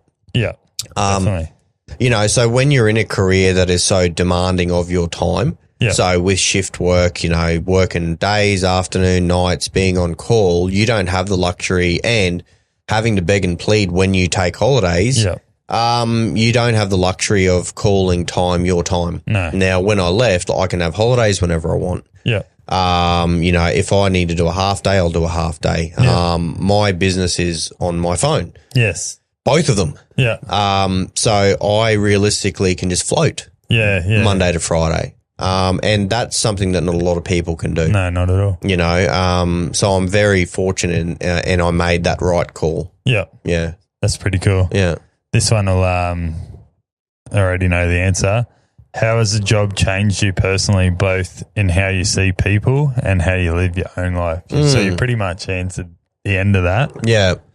Yeah, when you look at people, I guess it's probably a different. I now look at people differently than when I left. Of course. I suppose in respect to now, and I actually, funnily enough, I was having dinner with a mate last night, and now if I was still in the job, any loud noises would attract my attention straight away if I was in the police. Okay. So I was always very much on edge with that side of things. Yeah. And funnily enough, I was sitting there. I noticed it, but it didn't take my attention, if that makes sense. Okay. So first off, I was facing out towards the road at a table. Yeah. And I had a bloke walk behind me. Now, if I was still in the job, I would have seen him twice. First when he went that way, and then I would have looked over my shoulder and watched him walk the other way. Yeah. I didn't really give it much thought. I don't care. He's just a bloke trying to have a night, a beer at the Broady. I don't really care. And then a lady dropped a knife at the table and made like a loud noise. Okay. I noticed it, but it wasn't like, I didn't get the same reaction that I used to get when I was in the police. You're ready to go. It was noticeable. Yeah. Like that I was sort of like, because I would just look that way and find out where the noise came from. Yeah. I don't do that anymore. Okay. Which I think is a massive change. But yeah, like I would say with people, you always sort of look at them, because if I don't know them, I'm like, well, I don't know their motives. I don't know their intentions. Are they here for a good time? Are they here to fucking knife up the place? I don't know. Yeah, exactly. But you always have that thinking, whereas now I think I've let a lot of that go. Yeah, that's cool. And the last one, what advice would you give to young people, it doesn't have to be young, considering a career in the police force, particularly in those specialised units? Oh, specialised. Yeah, I was about to say, don't fucking do it. Look, the specialised units, if you have a passion for talking to people and you can deal with high stress situations and feel comfortable in that, and push through those sort of situations, and you really you strive under pressure, then I would say definitely becoming a negotiator, I think you'd do really well at. Yeah. If you can show empathy, and if you're a really good listener and you're a good communicator, then definitely that's the way to go for you. Look, it's the same with tack crime as well. If you love that bit of adrenaline, then you love doing proactive policing, and getting out there and doing what we used to call what real police should be doing is tack crime. Yeah, definitely. Then I would encourage you to go that direction as well. Yeah, cool. I would say if you are in that position now, whatever age you are, and you're deciding in a career in policing, do your research. Yeah. Make your own mind up. Like, I'm not going to go back, but as Nick does remind me, she said they gave you 11 good years. Well, let's go. They gave me 10 good years. Yeah. She said, so don't beat them up too much. Yeah, of course. I think that's probably a great way to end it too. They gave you a lot. They gave you a lot of headaches too. They gave me a lot of headaches, a lot of heartache. But at the end of the day, they gave Nick and I the a life, so to speak. But a lot of financial freedom, off the back of working there, and Nick and I working our way up. We've bought and sold properties. Yeah. We've put ourselves in a very really good financial position that when I decided to leave on my own terms, I could. Yeah. And if I didn't have the police to do that, if I was still a cabinet maker, I guarantee you wouldn't be in the position I'm in now. No way. Not a chance. No. Not a chance. Well, mate, once again, thank you so much. Welcome, buddy. While you're here on your holiday. On my holiday, yeah. My business trip if my tax agent is listening, this is a legitimate business trip. The ATO doesn't listen. The ATO, well, you fucking think that. If you are listening, this is a business trip, and I'll be submitting my accommodation fees and my fuel receipts for this trip. You're about to supply your accommodation fees at the shop as well. Yeah. Well, that's it. I'm going to donate some of the proceeds to the proceeds of crime. Proceeds of crime. Fuck. On that note. Thanks, Jesse, for coming once again. Welcome, mate. brother. This won't be the last one, I don't reckon. It won't be, mate. We'll be back on the GC again. Sounds good, brother. Thanks, bro. Done. Let's go. Bro. Let's go. Love you, bye. Love you, bye.